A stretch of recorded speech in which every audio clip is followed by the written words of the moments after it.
All right, 97.7 Outlaw Radio FM listeners, you already know what time it is. And right here, right now, we are actually live on the air, and we got the one and only, we got multi-talented, in my opinion, legendary female MC. We got Gangalee MC right here, live on the line. How are you doing this evening? Hey, chillin'. How you doing, Immortal? Thank you for having me tonight. You are most certainly welcome. It's definitely an honor to have you on the radio station airwaves this evening. I've been a fan of your work for a long time, so just being able to converse with you and have you on my airwaves is definitely an honor. Thank you, and it's an honor same way. Shout out to Ontario, so all the way from Tampa, so definitely happy to be here with y'all this evening. But I know you're a busy individual, so I'm going to dive right into this interview, but I got to ask first and foremost, like, what originally made you decide to get into the music industry initially, because you have hella bars? Thank you. Born and raised in the Bronx, growing up around it, it's like inevitable in the environment. I grew up in the same building with DJ Doo-Wop, so, I was blessed and honored to get some knowledge from him early out when I was a youth trying to, rap, and he put me on some of his mixtapes early out. From then, that on, it just like put the spark the plug in me. I went to college. I formed an all-female group. I moved to Virginia Beach, and we did music out there. I just always, wherever I went, from New York to Virginia to now in Tampa, it's just always been around me, been exposed to music. There's been times Immortal where I've said, I'm going to stop doing music. And it's like, it's put right back in front of me. So I just think this is my calling at this point, and I'm just happy to be doing it and doing it so long and, and to be recognized. So I'm happy for that as well. And also as well, I actually read that you were actually one of the original members of the hip-hop group titled the Bounce Squad. I was wondering if you can actually tell our listeners the story behind that group, and of course, how did you actually get connected with the other members? So actually, it was through Doo-Wop, and I was a brief, let me tell you, I was about 13, 14 years old. It was my first experience or opportunity on a mixtape. And what I did was, I was in Catholic school, and on my way home from school, I would hear Doo-Wop practicing making his mixtapes because we lived in the same building. So one day I was like, well, not one day, but a couple of weeks I was working on some rhymes. And, I said, I'm going to hone my skills, make these raps sound tight, and I'm going to knock on his door and say, hey, why you don't have any girls on your mixtape? So at the time, it was like a lot of guys up there, and it was early out. Like it was Reef Rebel, Torture, it was Rampage, early out, but it wasn't any guys. So what I did, let me see here. So what I did was I just knocked on his door after school one day, and I said, all right, I'm going to muster up my strength. And I said, hey, can I give you an opportunity to rap for you? So literally spent a few hours in the studio with him, in his room where he had like his turntable set up, his mic set up, everything. And I was just recording raps for him. And then he's giving me pointers on it, how to do it. And I'm like, okay, bet. So we recorded it. I left, went back to school, hyped, like, yes, I'm going to go back one day and record again. Next couple of days, like, people are coming up to me like, yo, you're Big Lee. We heard you on the mixtape. And I'm like, okay. So it really wasn't until after I made the Doo-Wop mixtape, that I actually made, had opportunity to be on a tape that I met the rest of the members. But I was originally early out. So for example, I was like 13, 14. And so I went to a couple of clubs, performed with a couple of them. I actually had an opportunity to perform with Peter Guns and Lord Tariq early out because they had came and performed with the Bounce Squad with Doo-Wop in Jersey at a show. So it was just like very historical and exciting, but I was still a youth, so I couldn't really manifest or take full prime advantage of it because, my mom had to sign permission slips back then. So I did what I could, and after that I went to college and then manifested from there. But yeah, Doo-Wop has always been instrumental. To me, I consider him my family because, I grew up around him. I know his family. He knows my family. And yeah, he gave me my first opportunity. And he didn't even think twice. He didn't even tell me he was, blessing me with the opportunity. The other tape was just, I heard it afterwards, and I was like, word, this is dope. And so I was able to do a couple more and then meet the crew from there. But yeah. And of course, while we're actually on the topic of groups and whatnot, I know you briefly mentioned it during my first question of this interview, but you were also the co-founder of the all-female hip-hop group, the Gypsies. I was wondering if you can actually tell us a bit more about that group, and of course, what actually made all you ladies decide to come together, because I gotta say, there wasn't a lot of hip-hop crews consisting of all women back in the day. I agree. So I would have to give original shout out to Louis out in Staten Island, dope producer. He was the older gentleman that he produced. He had like everyone coming to his studio back in those days. And I met him through another female, well not female rapper, another rapper named Celine out of the Bronx. It was a dude that went to school with my brother, this newest, the Bronx, everyone's a rapper, basically.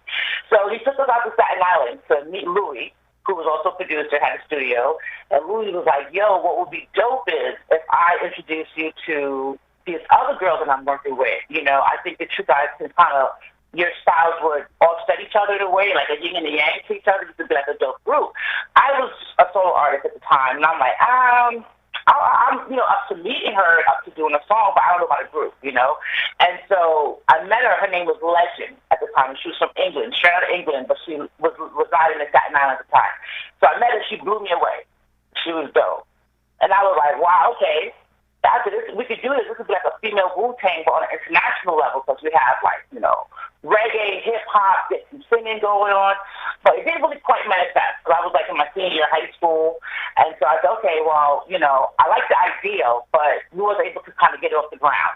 But do shout out, I want to shout out to the early ones, the originators, like the OGs, where we was, like, getting the blueprints together. And that was Louis, who put the, battery in my back, like, hey, you should do a female group. And I was like, nah, really wasn't he. I wasn't sold on the idea until I met Legend. So shout out to Legend as well. I lost touch with her early out, but she was dope. She had like a crazy style. And honestly, I could see how her style today would still be lit because she had that English rap style. And so, bring it forward now. I went to Virginia, went to Norfolk State, but I still wanted to, like, do a group. So we would do battles. We would, like, just have ciphers at the different parties at school. And I would see kind of, another female sticking out. And I'm like, okay, that's cool. Do you rap? And so I started, like, trying to recruit chicks that I was seeing that were rapping and, kind of getting into the ciphers and they weren't shy. And then, no one really wanted to do it, though. So I was like, all right. But I still kept the faith. So basically, as time went on, I got with my homeboy, Al. So I got to give a shout-out to Al Floyd, who was the manager for the Gypsies early out. That was the name of the group. And so he was like, yo, I think we should do the female MC group. You always talk about it. Like, let's do it. So we really seriously went out and, like, recruited. So we went back from anywhere between Virginia Beach and New York and all points in between for different chicks. We had auditions in my living room in Virginia, like different chicks coming through from out of state, out of town to audition for this group. And then still wasn't really finding, what we were looking for. So I can honestly say that the women that ended up being in the group, we kind of found each other, I was one day, I could say, I have to give a shout out to, back then she was called Jagged, but now she goes by T. Turner. But one day I was in college and I'm doing laundry with my roommate. And so, just like at the time, like, hey, I'm going to go do laundry. She's going to the laundromat, so I'm going to ride with her. She's got to make a stop over here real quick and see a friend. So, when you're at the mercy of someone else on the ride, you got to go with them. So I went over there, and I ended up in the middle of a cipher. Like, they were like rhyming. It was like a very cultural experience. And that's where I met, Jagged or Teacher at the time. And I was like, yo, I don't know what you got going on here, but I would love for you to be in my female group. What you think? And so we exchanged information. She probably was like the first one that I recruited for, like, off of like the spirit, like it wasn't like audition, sit down, fill out an application. I went through all of that and I didn't find what I was looking for. And so it was just one day I stumbled upon this situation. I was able to meet her and I propositioned her, and a couple of weeks later we linked up. And then same thing with like all of them, honestly. It was just like, hey, it just kind of happened like a divine order, if I can say. Like one time I moved, and one homegirl from Atlanta, which is Queenie Lock, she ended up being like, she does reggae, so she was like the reggae Caribbean factor of the group. She mailed me her like demo, but I moved, and this day something was like, go check the mailbox. And I checked the mailbox, and her demo was in there with a letter like, yo, I'm ready to be a part of the group. So that's why I say, like, we kind of found each other, and it was spiritual at the same time. So it was a pretty dope experience. I'm very proud to have been a part of it. But, I also say I'm very proud to say that I did curate it. So I'm the curator of it. I did get, like, some ideals here and there. So shout out to Louis for the initial thought. And then shout out to Al for helping me go, hit the pavement from New York to Virginia to, like, recruit chicks and, like, see what we could find with the artists. And then shout out to the ladies that made it to the group because it was, like, really a divine spiritual connection in the end. Like, we really all found each other. Like, I what I wanted, I put it out there in the world, and then, like, God sent it to me. I can say it like that.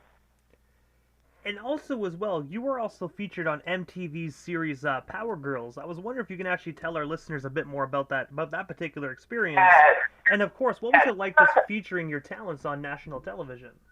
It was so dope. So shout out to Lizzie Grubman, and shout out to everyone over there. say, everyone over there at MTV that put that together, that was completely, back then I was hitting the ground with everything, like, CDs, online, like wherever, like if you met me anywhere, I would hit you with merch, like everything. So I was in New York, we was in Chinatown, I was having lunch with some girlfriends, and then I saw a party in the back, like having, fun at their table. So I was just like in the middle of my dinner, I said, I'm going to go over there and give them a CD, they just look like a fun crowd, like someone there needs to get this CD. So luckily it was a representative from MTV that was having lunch with her friends, and then a couple of weeks later she called the number on the CD, which was my number, and she was like, I don't even know who I should be asking for, but we want to get this song. We have a new reality show coming out, and we want to get the song up there. And I was like, you're talking to the right person. What do you need from me? And they sent over the contracts, and we was able to, it was episode 6. And, this was in the days of when MTV was, really doing reality shows early out. So, like on Saturdays and Sundays on the weekend, they'll play like constantly on repeat.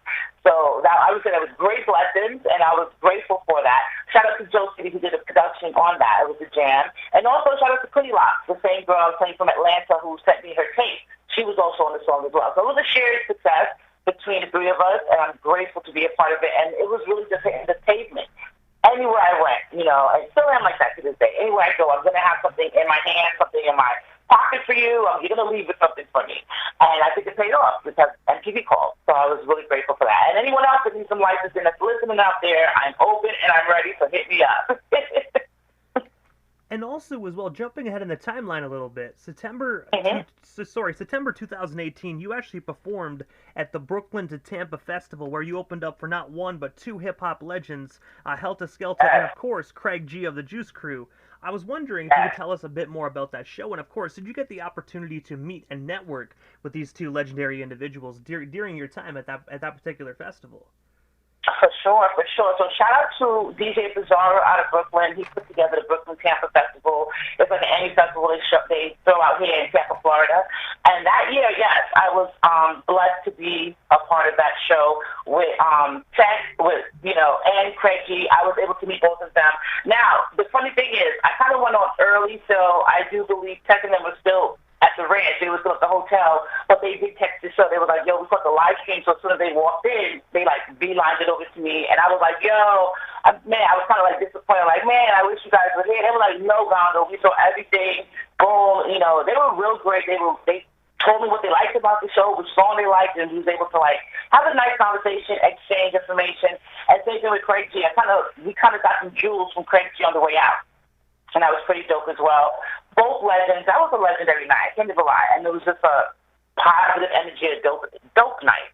So, yes. So sometimes when I, talk about, legends that people are like, I think they're legends, I kind of get a little choked up. So, pardon me there. And also, as well, December 22nd of 2021, you were actually featured on a compilation project that was actually released in Paris, France, titled Reloaded 2.0.21. I was wondering, how did this opportunity arise for you? And of course, what was it like just being a part of a compilation record that's origin is actually on the other side of the globe?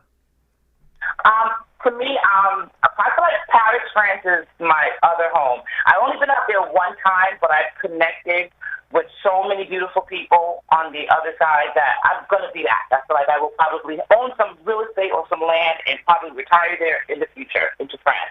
But just to say the least, I think it was 2019, to go back a little bit, I was invited out by Axel and his promotion team to perform in France at a live concert with Strike.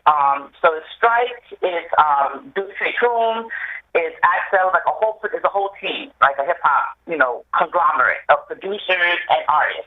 So they had a weekend festival. They reached out to me and said, we would love to have you perform. We love your songs. And I was like, you're pulling my leg. But no, everything was real. They flew us out and performed. And I was able to network with them in person. So I think that gave me an awesome, to be able to connect, in person, despite the language barriers. It was awesome. And we was able to exchange ideas, just keep in touch from there. So when I came home, I did when I came back to Florida, I should say, DJ Seek was the first one to reach out to me, and he's part of the whole production team. They call the French beat makers. So DJ Seek reached out and said, hey, I got a couple of tracks I want you to get on, tell me what you think. So Seek and I ended up doing a project which he majority produced, which is called La Esmeralda, and we dropped that in 2020, right in the height of the pandemic. But so we were just like, hit the ground running with that. Then after that, DJ Yas, hit me up. They're all homies, all part of the same team. And he was like, yo, I want to put a song together, something kind of like, to discuss what we're going through in the pandemic. And I want you and Strike and DJ Toom, which are two big artists and friends, to be on the track. So I said, heck yeah, I'm going to do it. I see these guys perform live. They have big shows, on stage. I was like, this is dope. So I did a song with them. It really kind of touched on like the pandemic and what we were going through in 2020. And it kind of resonated more, I guess, on the European side than it did over here. And that kind of brought more people to me. So that brought Fleo, which is another producer, and who also, he's the one who produced, that's his compilation project, which is the Chromatism Reloaded 2.0. So I believe it's an anniversary project because 20 years ago, they dropped Chromatism. And I guess he did a compilation as well, and there's a couple of artists that he was working with, so he did a Reloaded.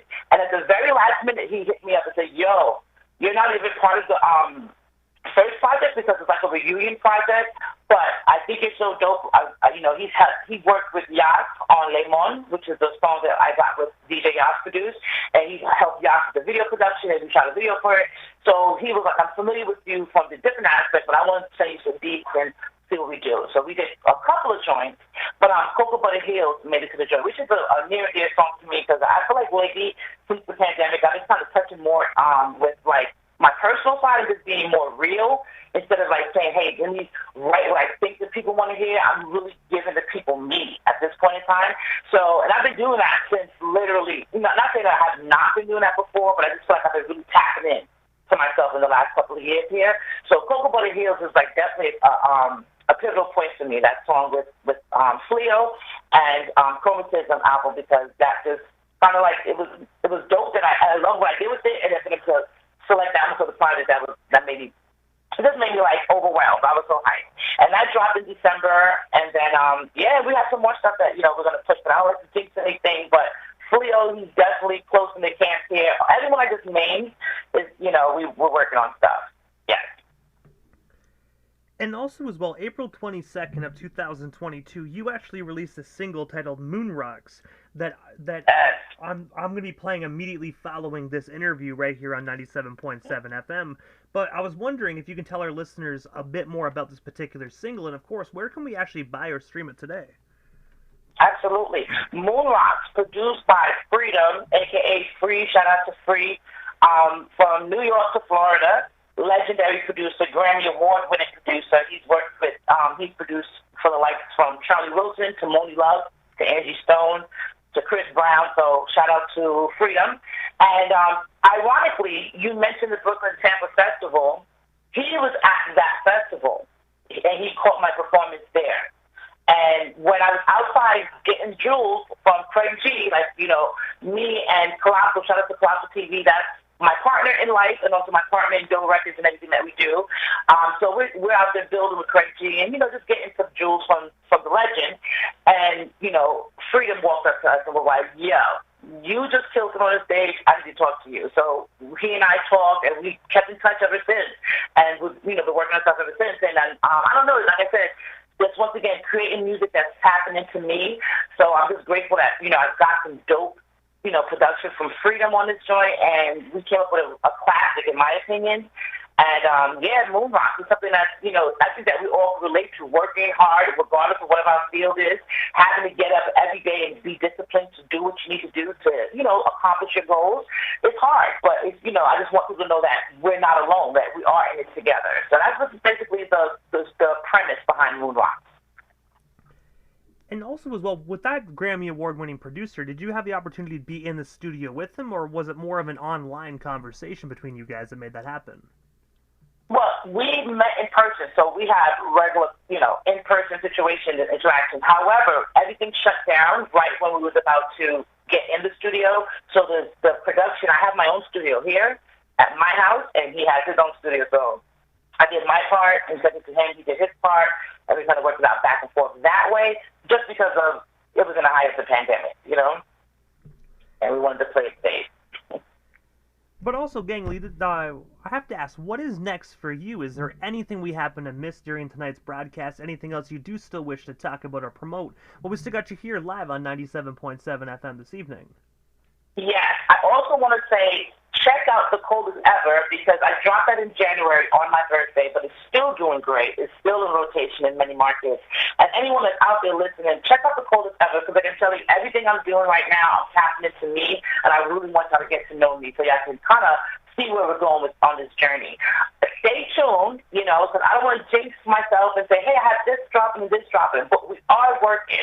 And if whatever we're doing doesn't let you know that, just stay tuned, because we are definitely working and we're bringing more. But in the meantime, if you want to book me for shows, if you want to holler at me for collaborations, they can go over to doerecords.com, that's doerecords.com, or they can hit me up on Instagram at Gangalee MC, that's Gangaleemc, and we can work it out from there. Moon Rocks is streaming on all digital platforms, everything that I just named. So Cocoa Butter Hills, The Coldest Ever, especially Moon Rocks, is streaming on all digital platforms. So that's Deezer, Pandora, iTunes, Apple Music, Spotify, Tidal, wherever you stream your music, YouTube Music, it's there. It's also in rotation on 97.7 Outlaw, and we're also in different markets around the United States as well. So shout out to Maryland, shout out to Virginia, shout out to Tampa, Florida, shout out to everyone at It's Been in Moonrock. I am definitely grateful and appreciative of the love. And let's keep it up. Let's run it up. Hey, I got to say, most definitely. I got to say, Gangalee, thank you so much, man, for just taking a little bit of your time here this evening and just sliding into the 97.7 FM airwaves. It definitely was an honor to welcome one of the coldest MCs to ever grace hip-hop. I'm not going to lie. I love your bars, and I'm a big fan of your music. Thank you so much. And I'm a big fan of you and what you do. And you keep on moving the culture forward. I appreciate that. I listen. I tune in. Don't get it twisted just because I'm in Tampa, so I love it. And I love what you're doing. And thank you for just having me a part. I appreciate it. Hey, you are most certainly welcome. I gotta say, definitely have yourself a wonderful night out there in Tampa. Enjoy that sunshine, and I'm pretty sure you'll be back on the radio station again soon. Yes, you too. You have a good evening. You as well. Thank you.